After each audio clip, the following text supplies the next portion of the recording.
সম্মানিত হাজিরিন, আমি আপনাদের সম্মুখে সূরাতুল বাকারার 168 নম্বর আয়াতে কারিমা তেলাওয়াত করলাম।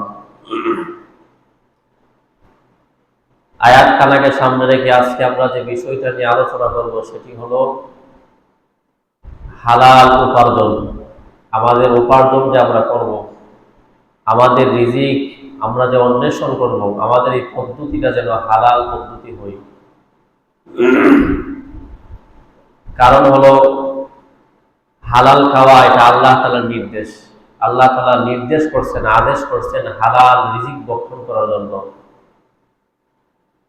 আমার তেলাওয়াতকৃত আয়াত সূরাতুল বাকারার 168 নম্বর আয়াতের মধ্যে আল্লাহ তাআলা বলেন, ইয়া আইয়ুহান নাস, হে লোক সকল, হে মানব জাতি, কুলু মিম্মা ফিল আরদি হালালান তাইয়্যিবা, তোমরা পৃথিবীতে হালাল ও পবিত্র বস্তু ভক্ষণ করো।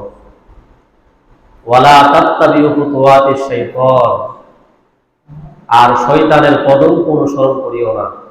ইন্নাহু লাকুম আদুউম মুবিন, নিশ্চয়ই সে তোমাদের প্রকাশ্য শত্রু। শয়তানের অনুসরণ মানি শয়তান আমাকে আপনাকে ধোঁকা দিবে যে তুমি অনেক টাকা পয়সার মালিক হওয়া দরকার। অনেক টাকা পয়সার মালিক হতে হলে হালাল ভাবে উপার্জন করলে হবে না, বরং হারাম পদ্ধতি অবলম্বন করতে হবে। এইদিকে আমাকে আপনাকে শয়তান ধোঁকা দিবে বলে এই শয়তান যেন তোমাদেরকে ধোঁকা না দেয়, কারণ সে হলো তোমাদের প্রকাশ্য শত্রু, তোমাদের দুশমন। এই জন্য তোমরা যাতে তোমাদেরকে শয়তান ধোঁকা না দেয়, এই ব্যাপারে খুব সতর্কতা অবলম্বন করতে হবে। এটা হলো 1 নম্বর। এই ব্যাপারে আরেকটা দৃষ্টান্ত শুনি। সূরা নাহলের 114 নম্বর আয়াত, আল্লাহ তাআলা বলেন, ফাকুলু মিম্মা রাযাকাকুমুল্লাহু হালালান তাইয়্যিবা, তোমরা আল্লাহ তাআলা তোমাদেরকে যে নিয়ামত দিয়েছেন তার থেকে পবিত্র হালাল এটা তোমরা আহার করো। ওয়াশকুরু নি'মাতাল্লাহি ইন কুনতুম ইয়্যাহু তা'বুদুন, তারপর আল্লাহ তাআলা বলেন ওয়াশকুরু নি'মাতাল্লাহ, আল্লাহ তাআলার নিয়ামতের জন্য তোমরা কৃতজ্ঞতা প্রকাশ করো, শুকরিয়া আদায় করো। আল্লাহ তাআলা যদি কাউকে হালাল ভাবে উপার্জন করার বদৌলতে ধন সম্পদ দান করে, ওই ধন সম্পদ পাওয়ার পরে আল্লাহর যে নিয়ামত ধন সম্পদ এটা তোমার কাছে আসার পরে তুমি কৃতজ্ঞতা আদায় করে শুকরিয়া আদায় করো। কৃতজ্ঞতা মানে মালের ফরজ যে বিধান যাকাত এটা তো দিবাই, সাথে সাথে নফল দান করে তো করো। বলে ইন কুনতুম ইয়্যাহু তা'বুদুন, যদি তোমরা কেবল আল্লাহ তাআলার ইবাদত করো, মানে আল্লাহ তাআলার ইবাদত যদি করে থাকো, তাহলে তোমরা আল্লাহ তাআলার প্রত্যেকটা নিয়ামতের মোকাবেলায় সাধ্যমতো কৃতজ্ঞতা আদায় করার চেষ্টা করো। এটা হলো আজকের আমাদের আলোচনার 1 নম্বর। আমরা হালাল উপার্জন করবো এই জন্য, হালাল খাওয়ার জন্য, কারণ হালাল খাবার ভক্ষণ করার জন্য আল্লাহ তাআলা স্বয়ং আমাদেরকে আদেশ করছেন। এটা হলো 2 নম্বর। 1 নম্বর।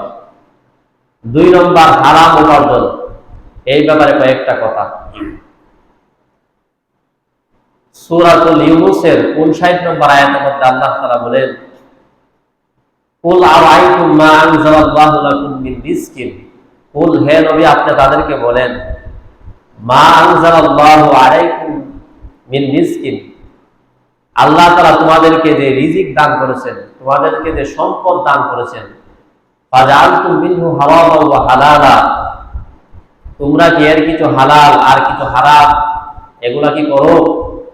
তোমরা যে করতেছো, তোমরা যে হালাল করো হারাম করো আল্লাহ তাআলার দেওয়া নিয়ামত দেওয়ার ব্যাপারে আল্লাহ বলেন, কুল, হে নবী আপনি তাদেরকে বলে দেন, আল্লাহু আযিনা লাকুম, আল্লাহ তাআলা কি তোমাদেরকে অনুমতি দিয়েছেন?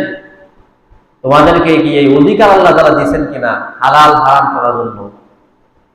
আম আলাল্লাহি তাফতারুন, নাকি তোমরা আল্লাহর উপর মিথ্যা আরোপ করো? এটা হলো সূরা ইউনূসের 59 নম্বর আয়াত।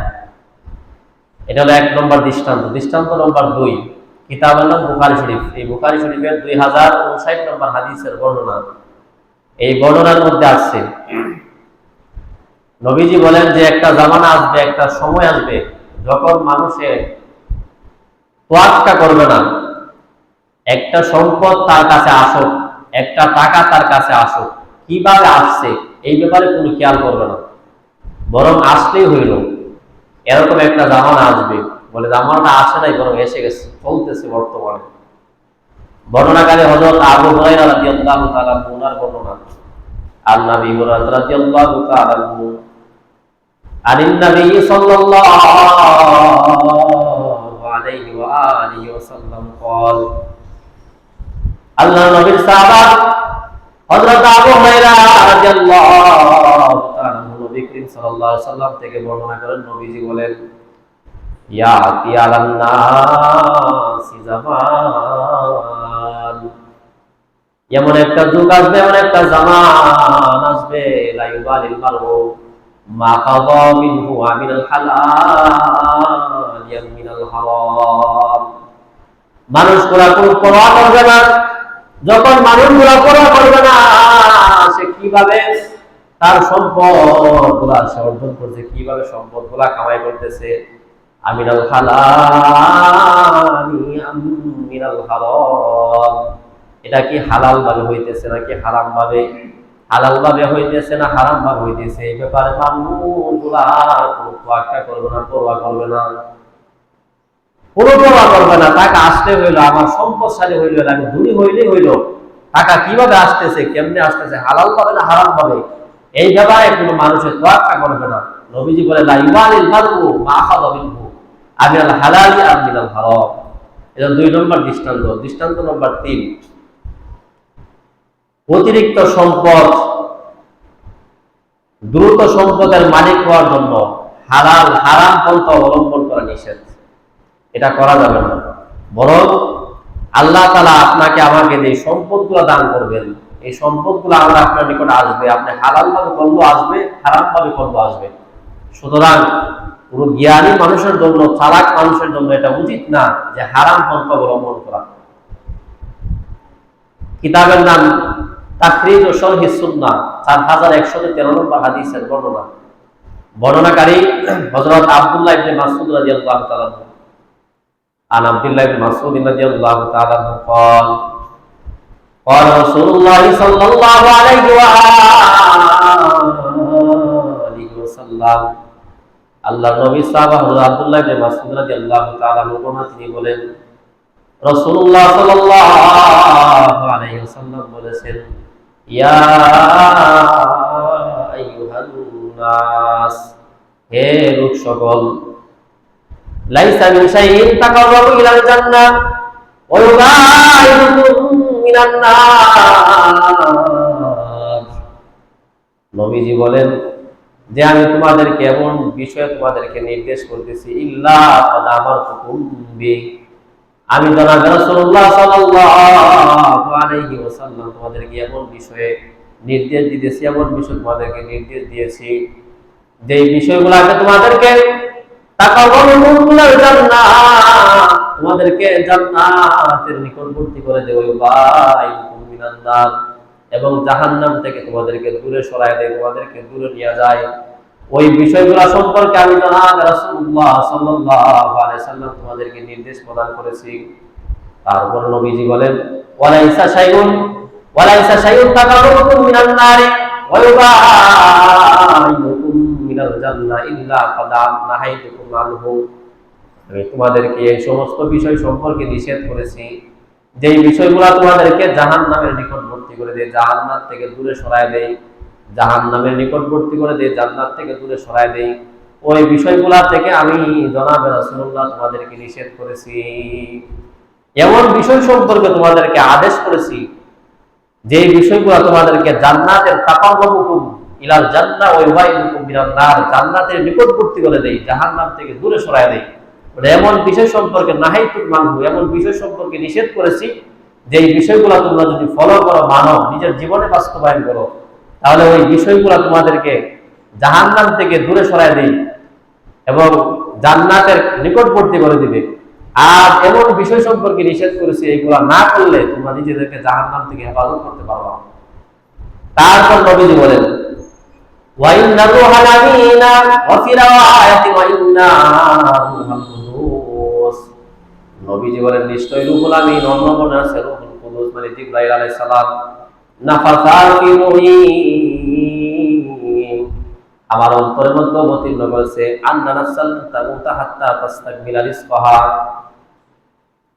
পরিপূর্ণ রিজিক না পাওয়া পর্যন্ত কোন ব্যক্তির নিকট তার রিজিক, তার জন্য সম্পদ গুলা পরিপূর্ণ আশা পর্যন্ত সে মৃত্যুবরণ করবে না। এই জন্য নবীজি বলেন, এই জন্য আমি তোমাদেরকে বলি আলা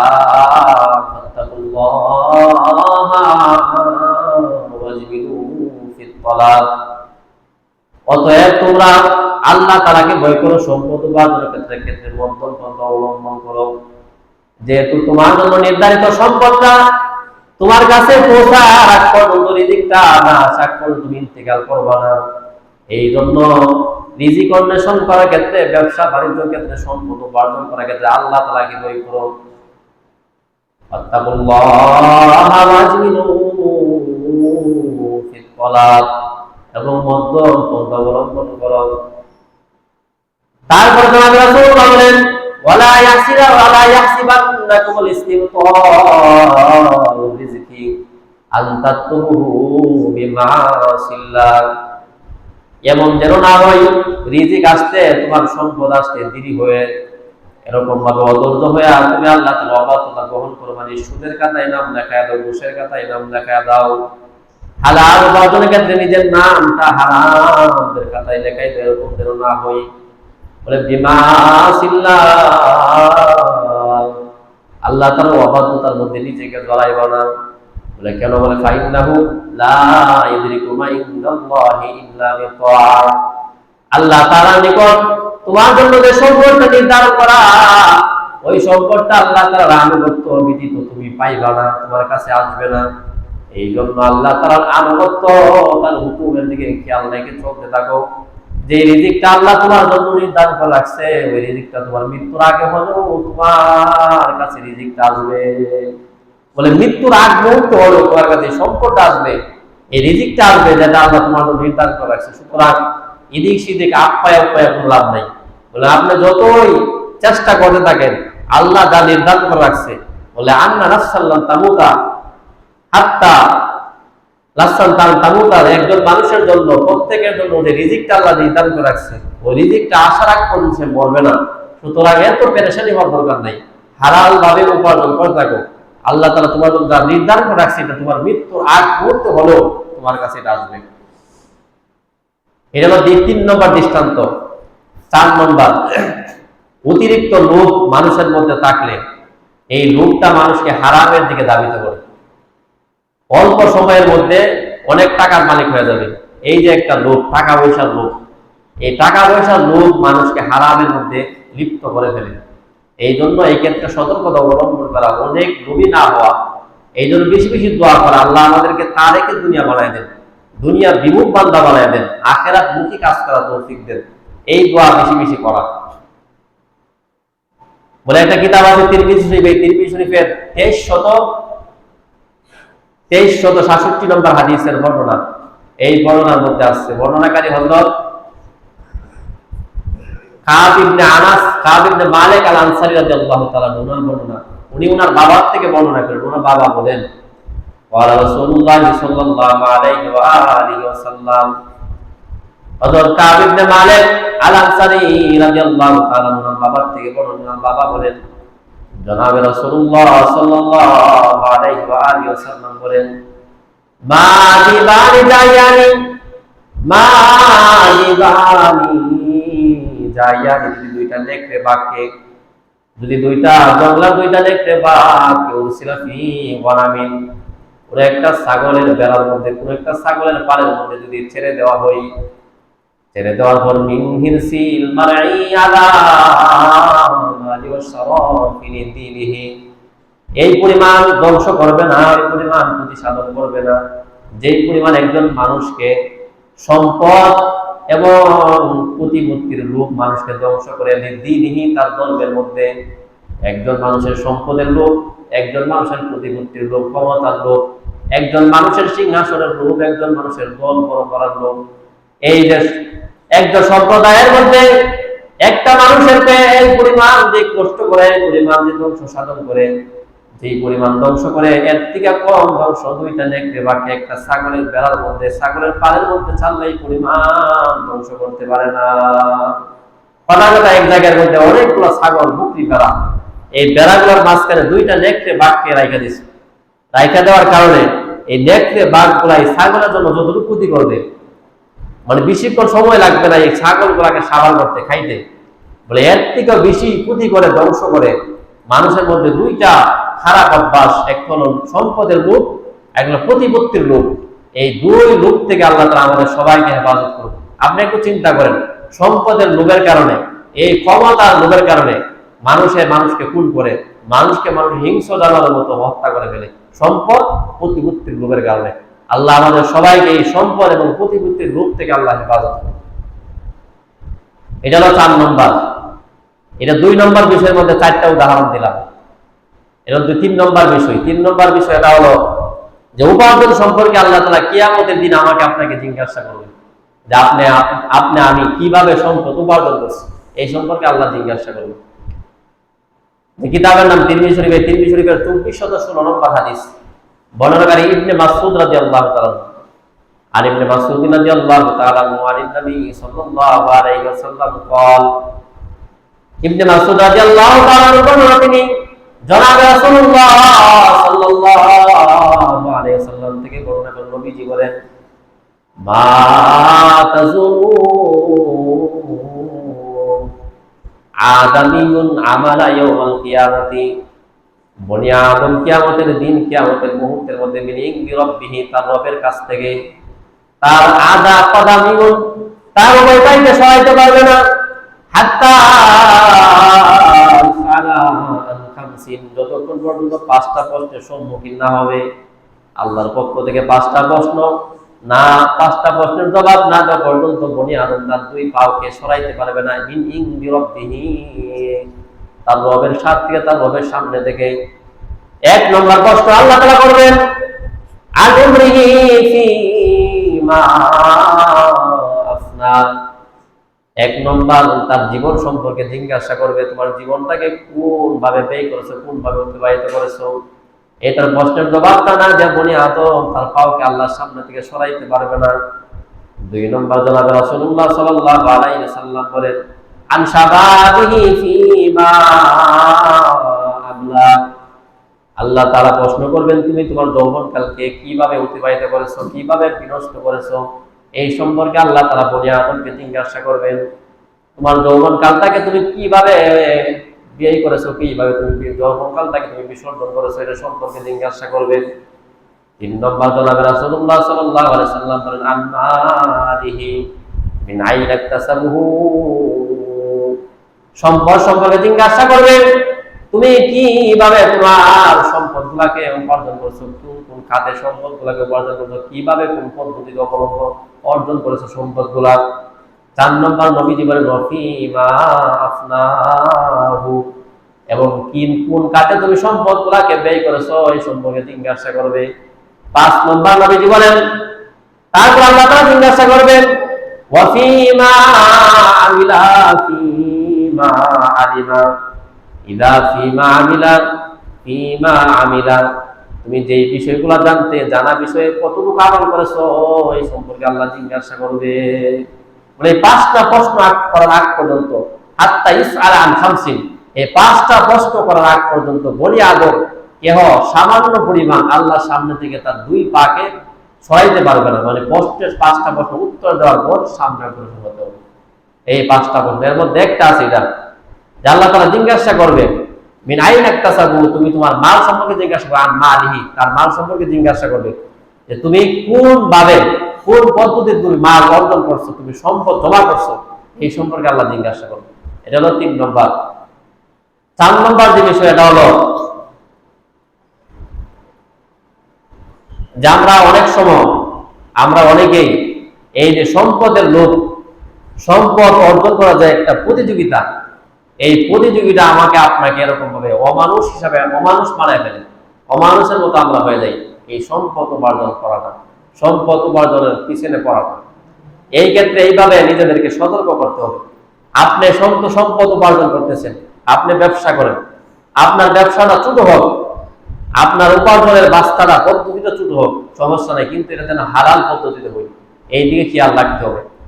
যে বুখারী শরীফের 2262 নম্বর হাদিসের বর্ণনাকারী হযরত আবু হুরায়রা রাদিয়াল্লাহু তাআলা, উনি বলেন, নবীজি জনাব রাসূলুল্লাহ সাল্লাল্লাহু আলাইহি ওয়াসাল্লাম বলেন, আর নবী হুরায়রা রাদিয়াল্লাহু তাআলা قال قال رسول الله صلى الله عليه واله وسلم, আল্লাহর নবী সাহাবায়ে আবু হুরায়রা রাদিয়াল্লাহু তাআলা তিনি বলেন, নবীজি জনাব রাসূলুল্লাহ সাল্লাল্লাহু আলাইহি ওয়াসাল্লাম বলেন,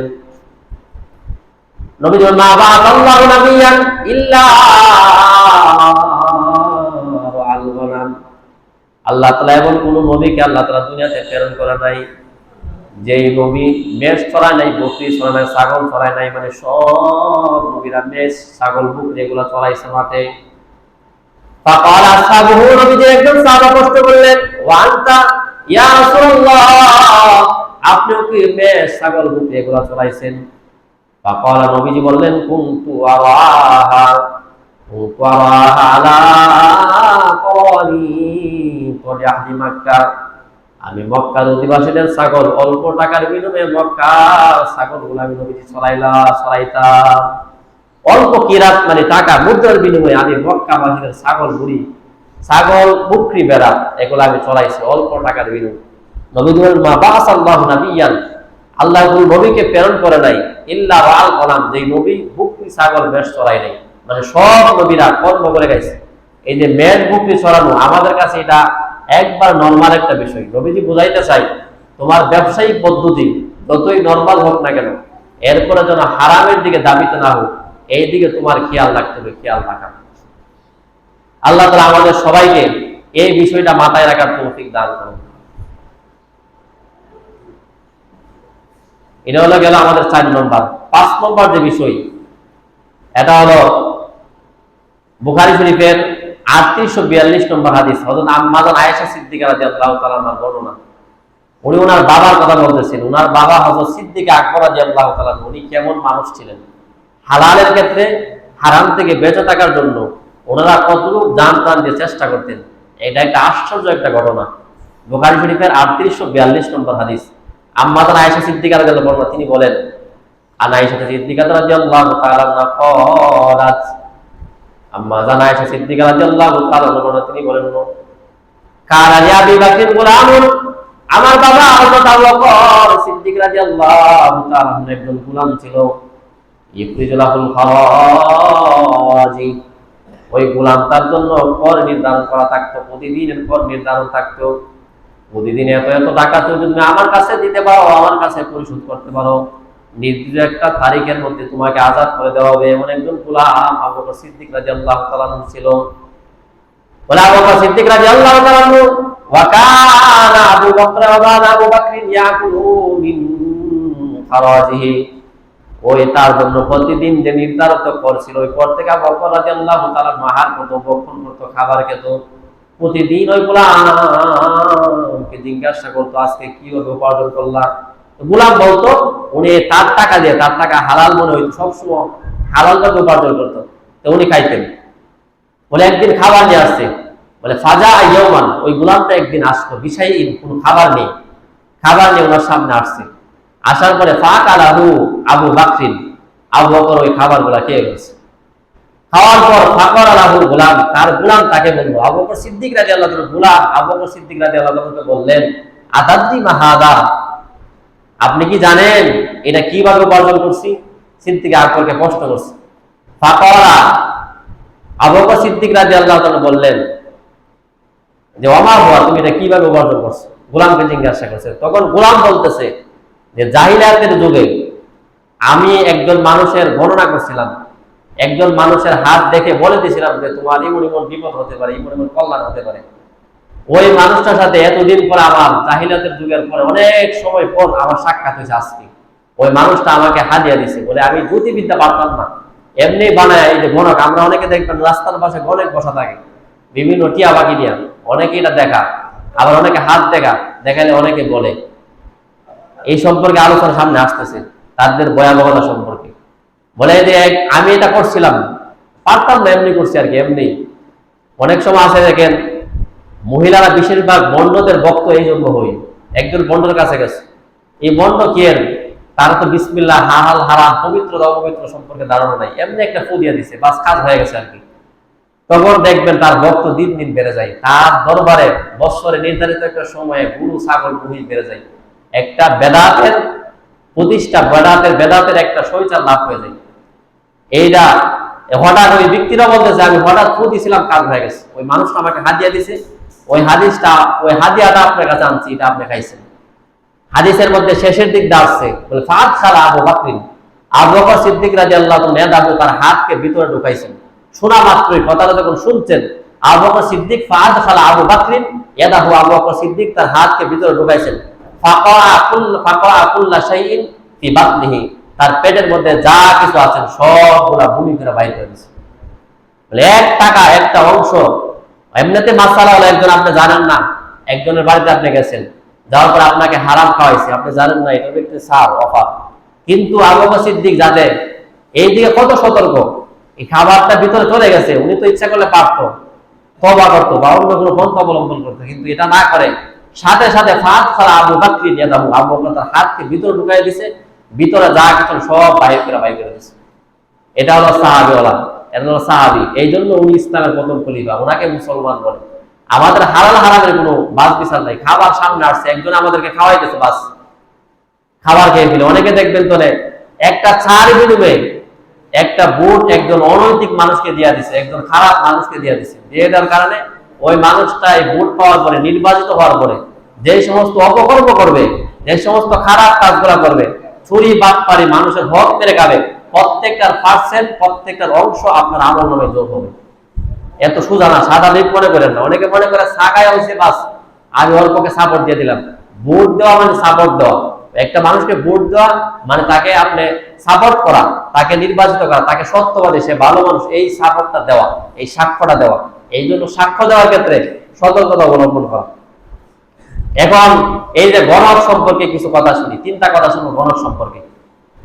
1 নম্বর, একজন মানুষ যদি গণকের কাছে যায়, জ্যোতিষের কাছে গেছে, বাসে দুরূপ একজন মানুষ একজন জ্যোতিষী গণকের কাছে গেছে, যাওয়ার পরে তার কাছ থেকে কোনো কিছু শুনেও নাই, তার কথা বিশ্বাসও করে নাই, শুধু খালি গেছে একজন গণকের কাছে, বা তাকে কোনো কিছু জিজ্ঞাসা করছে, তার কথা বিশ্বাস করে নাই, এতটুকু করছে, বলে তার কি ভয়াবহতা। মুসলিম শরীফ হাদিসের কিতাব, এই কিতাবের 2230 নম্বর হাদিসের বর্ণনাকারী হযরত নবীজির বিবি, কোন একজন বিবির থেকে বর্ণনা, উনি বলেন, আনিন নবী সাল্লাল্লাহু আলাইহি ওয়াসাল্লাম قال, নবীজির কোন একজন আহলিয়ার পক্ষ থেকে বর্ণনা, তিনি বলেন, নবীজি বলেন, জনাব রাসূলুল্লাহ সাল্লাল্লাহু আলাইহি ওয়াসাল্লাম বলেন, মান আতা কোন একজন ব্যক্তি একজন গণকের কাছে গেল, একজন জ্যোতিষীর কাছে গেল, ফাসালাহু আন শাইইন, যাওয়ার পর তাকে কোনো কিছু জিজ্ঞাসা করলো, কোনো কিছু গণকের কাছে, জ্যোতিষীর কাছে জিজ্ঞাসা করছে। আপনি রাস্তাতে যাইতেছেন, হঠাৎ করে আপনি তাকায় দেখলেন একজন টিয়া পাখি নিয়ে বসা, আপনি তার সামনে বসছেন, বসার পর আপনি বলছেন, আমার অতীত আমার ভবিষ্যৎ সম্পর্কে একটু বলে দেন। এতটুকু কালে আপনি বলছেন, বলার পর ওই গণক আপনাকে টিয়া পাখির মাধ্যমে বা অন্য কোনো মাধ্যমে আপনাকে বলছে, কথাটা আপনি বিশ্বাস করেন নাই, শুধু গেছেন, জিজ্ঞাসা করছেন, এই কাজটা আপনি করছেন। জনাবে রাসূলুল্লাহ সাল্লাল্লাহু আলাইহি ওয়াসাল্লাম বলেন, লাম তুকবাল লাহু সালাতুন 40 লাইলা, 40 রাত সালাত আল্লাহ তাআলা ওই বান্দার গ্রহণ করবে না, কবুল করবে না। আপনি যত উত্তম ভাবে ওযু করে নামাজ পড়েন না কেন, বড় বড় সূরা পড়েন না কেন, বলে 40 রাত ওই গণকের জ্যোতিষীর কথা মানার কারণে, শোনার কারণে, জ্যোতিষীর কাছে যাওয়া এবং তাকে জিজ্ঞাসা করার কারণে এর শাস্তি হবে আল্লাহ তাআলা লাম তুকবাল সালাতুন 40 লাইলা, 40 রাত আল্লাহ আপনার কোন সালাত, কোন নামাজ আল্লাহ কবুল করবে না।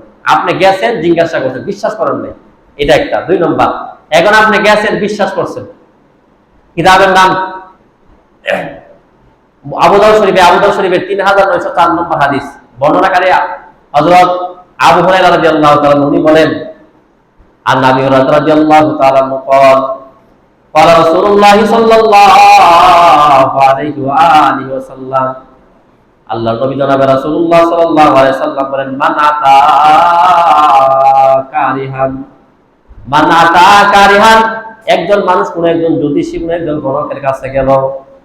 ফাকালা মুসাদ্দাতুন, হযরত মুসাদ্দাদ রাহিমাহুল্লাহ উনি বলেন, কি হাদিসি, তার হাদিসের মধ্যে বলেন, একজন মানুষ একজন গণকের কাছে গেল, যাওয়ার পর তার কাছে যা কিছু বললো, মানুষটা গণকটা যা কিছু শুনলো, ফাসাদ্দাকাহু বিমা ইয়াকুল, গণক যা বললো সবগুলা বিশ্বাস করছে। আগেরটার মধ্যে গেছে, জিজ্ঞাসা করতে বিশ্বাস করে নাই, এখন বিশ্বাস করছে। এরকম যদি কই, নবীজি বলেন, ফাকাদ বারিয়া মিম্মা আনজালাল্লাহু আলা মুহাম্মাদিন, মুহাম্মদুর রাসূলুল্লাহ সাল্লাল্লাহু আলাইহি ওয়াসাল্লাম আল্লাহ তাআলা যা অবতীর্ণ করেছেন, মানে ইসলাম, সে যেন ইসলাম থেকে দূর হয়ে গেল, ইসলাম থেকে বহিষ্কার হয়ে গেল। গণকের কাছে গেছেন, গণকের কথা বিশ্বাস করছেন, মানে আপনার ঈমান চলে গেছে, আপনি ইসলাম থেকে বাইরে হয়ে গেছেন, শেষ, আপনার ঈমান শেষ। আপনি যতই বড় বুজুর্গ হন না কেন, যতই বড় তাহাজ্জুদগার হন না কেন, এই যে মহিলাদের মধ্যে এই স্বভাবটা বেশি। অনেকে দেখবেন তো এলাকার মধ্যে অনেকে আসে, আসার পরে বলে, তোমার হাতটা দাও, দেখি সবকিছু বলে দিই, বলছে মা, মহিলাও বিশ্বাস করে দিচ্ছে। এই যে বিশ্বাস যদি কেউ করে, তাহলে সে ইসলাম থেকে খারেজ, ইসলাম থেকে বহিষ্কার হয়ে যাবে। এটা হলো 2 নম্বর। 3 নম্বর, তাদের উপার্জন এটা হারাম। যে কিতাবের নাম বুখারী শরীফ, এই বুখারী শরীফের 2282 নম্বর হাদিসের বর্ণনা। বর্ণনাকারী হযরত আবু হুরায়রা রাদিয়াল্লাহু তাআলা, বর্ণনাকারী হযরত আবু মাসউদ আল আনসারী রাদিয়াল্লাহু তাআলা ওনার বর্ণনা। উনি বলেন, ক্বালা রাসূলুল্লাহ সাল্লাল্লাহু আলাইহি ওয়া আলিহি ওয়াসাল্লাম নাহা, হযরত আবু মাসউদ আল আনসারী রাদিয়াল্লাহু তাআলা তিনি নবীজি থেকে বর্ণনা, নবীজি বলেন, নবীজি বলেন, নাহা সামানিল কালবি, নবীজি আমাদেরকে নিষেধ করেছেন কুকুর বিক্রি করার পর তার পণ্য গ্রহণ করা থেকে আমাদেরকে নিষেধ করেছেন।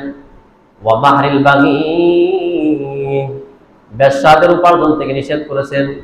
ওয়া হাওয়ানিল কাহাইন, এবং গণকের জ্যোতিষীর উপার্জনকে নবীজি নিষেধ করেছেন, এটাকে হারাম সাব্যস্ত করেছেন। এই যে কুকুর হারাম বস্তু, এখানে কুকুর দ্বারা এখানে কুকুর উদ্দেশ্য না, যেই বস্তুগুলো হারাম, কুকুর শুকর এগুলো হারাম জাতীয় বস্তু। অনেকে এরকম ভাবে, আপনি ওই যে গাঞ্জা বেছে, অনেকে গাঞ্জা, এগুলো হারাম। মদ হারাম, এই গাঞ্জা বিক্রির টাকা হারাম, মদের টাকা হারাম। নেশা দ্রব্য যেগুলো আছে এগুলা সবগুলো হারাম। মানে হারাম, মোট কথা হলো হারাম বস্তু যেগুলা, যেগুলো আল্লাহ তাআলা নিষেধ করছেন, ওই বস্তুগুলা বিক্রি করার পর আপনি এগুলা খান না, কিন্তু আপনি বিক্রি করেন, আপনার উপার্জন টাকা হারাম। মানে এই যে কুকুরের টাকা, এইগুলো কুকুর তার উদ্দেশ্য সব হারাম বস্তুগুলা, এগুলা হারাম। এবং বেশ্যাদের উপার্জনের টাকা, এগুলা হারাম। আরেকটা হলো গণক জ্যোতিষী, তাদের যে উপার্জন, একজন গণক উপার্জন করে আনছে, ওই টাকাগুলা খাওয়া হারাম। এই হলো মোট কয়েকটা কথা বললাম। আল্লাহ তাআলা আমাদের সবাইকে উপার্জনের ক্ষেত্রে সতর্কতা অবলম্বন করা। এর আগে যে হাদিসটা বলছিলাম, যে নবীজি বলেন, মা বাআসাল্লাহু নাবিয়্যান ইল্লা ওয়াল গনাম, প্রত্যেক নবীর, আপনি একটু চিন্তা করেন, নবীরা ছাগল, বেড়া, দুম্বা এগুলা চড়াইছে, প্রত্যেক নবী। নবীজি বলে, এরকম আল্লাহ তাআলা কোন নবী রাসূল পাঠান নাই যে নবী ছাগল বেড়া চড়াই নাই। সাহাবীরা প্রশ্ন করছে যে আপনিও কি? নবীজি বলছেন, হ্যাঁ আমিও। নবীজি বলছেন, না আমিও মক্কার মধ্যে অল্প কিরাত, অল্প মুদ্রার বিনিময়ে আমি মক্কার মধ্যে মক্কার মানুষের অধিবাসীদের তাদের ছাগল, বেড়া, বকরি এগুলা চড়াইছি। নবীজি নিজে বলছেন। নবীজি যে কাজটা করছেন, নবীজি তো মানুষদের মধ্যে শ্রেষ্ঠ মানুষ, নবীজির তো কোনো তুলনা মানে অতুলনীয়। বলে যার জন্য আল্লাহ তাআলা এত কিছু করলেন, আপনি যদি আল্লাহ তাআলাকে বলেন যে আল্লাহ আমি ওইভাবে কথা বলতে চাই, যেই কথা যেইভাবে বললে আপনি খুশি হন, তখন আল্লাহ তাআলা বলে যে তুমি আমার বন্ধুর মতো কথা বলো, কারণ আমার বন্ধুর কথা বলার স্টাইল আমার কাছে পছন্দের। আপনি যদি আল্লাহকে কষ্ট করেন যে আল্লাহ আমি হাঁটতে চাই, যেই হাঁটাটা আপনি পছন্দ করেন, আল্লাহর পক্ষ থেকে জবাব আসবে, আমার বন্ধু যেইভাবে আসছে হাঁটাচলা করতো, তুমি ওইভাবে হাঁটো, এটাই আমার কাছে পছন্দের। আপনি যদি বলেন যে নবীজি আমি এমন ভাবে হাসতে চাই যে হাসিটা আপনি পছন্দ করেন, আল্লাহর পক্ষ থেকে বলবে যে নবীজি যেইভাবে আসছে আমার বন্ধু, ওইভাবে হাসো, কারণ ওই হাসিটা আমার কাছে পছন্দের। যার সব টোটাল বিষয়গুলা, যার মাথা থেকে পাওয়া পর্যন্ত প্রত্যেকটা কাজ, প্রত্যেকটা কর্ম আল্লাহ তাআলার কাছে পছন্দের, যাকে আল্লাহ তাআলা দুনিয়াতে প্রেরণ করছেন, বলে গোটা মানব জাতির জন্য রহমত হিসাবে নবীজি রহমাতুল লিল আলামিন ছিলেন। বলে এই রহমাতুল লিল আলামিন, ওই নবী উনি রাখালি করছে কয়েক টাকার বিনিময়ে। এই জন্য উপার্জন, হালাল ভাবে উপার্জন করা, এটা যতই ছোট হোক না কেন, এটাকে ছোট নজরে না দেখা, বরং হারাম ভাবে, আপনি যতই বড় বিজনেসম্যান হন না কেন, আপনি যদি হারাম ভাবে উপার্জন করেন, এটা সবচাইতে নিকৃষ্ট, এটা কুকুরের কাজ, এটা মানুষের কাজ হতে পারে না। কারণ দুনিয়ার মধ্যে সব চাইতে ভালো মানুষ, সব চাইতে ভদ্র মানুষ মোহাম্মদ রাসূলুল্লাহ হালাল ভাবে উপার্জন করছেন। এই জন্য উপার্জন, ইনকাম করাটা, হালাল ভাবে উপার্জন করাটা একটু রিক্সা চালক, ওই মানুষটা দুনিয়ার মধ্যে শ্রেষ্ঠ মানুষ ওই ব্যক্তি থেকে, যে ব্যক্তিটি হারাম ভাবে উপার্জন করার বড় বড় ফ্যাক্টরির মালিক, তার থেকে একজন রিক্সা চালক আল্লাহর কাছে প্রিয়, দুনিয়ার মধ্যে শ্রেষ্ঠ মানুষ, উত্তম মানুষ। এই জন্য উপার্জনের ক্ষেত্রে হালাল উপার্জন করা আমাদের আজকে আলোচ্য বিষয় ছিল। উপার্জন যেন হালাল পদ্ধতিতে হয়, কারণ আপনি যদি হালাল পদ্ধতি উপার্জন করি, আমার আপনার খাবারটা হবে হালাল। আল্লাহ তাআলা আমাকে আপনাকে আদেশ করছেন সূরাতুল বাকারা 168 নম্বর আয়াতের মধ্যে, যে তোমরা হালাল রিজিক ভক্ষণ করো। আল্লাহ তাআলা সূরাতুল নামলের 114 নম্বর আয়াতে আল্লাহ বলছেন হালাল রিজিক খাওয়ার জন্য। এই জন্য আমার আপনার খাবারটা যদি হালাল করতে যাই, উপার্জন তো হালাল হতে হবে। আল্লাহ আমাদেরকে সকল প্রকার হারাম উপার্জন যারা আমরা যুক্ত আছি, ডাইরেক্ট ইনডাইরেক্ট ভাবে, সব থেকে আজকের দিকে আমরা তওবা করব, ফিরে আসবো, হালাল ভাবে উপার্জন করার চেষ্টা করব। আল্লাহ তাআলা আমাদের সবাইকে হালাল ভাবে উপার্জন করার তৌফিক দান করুন।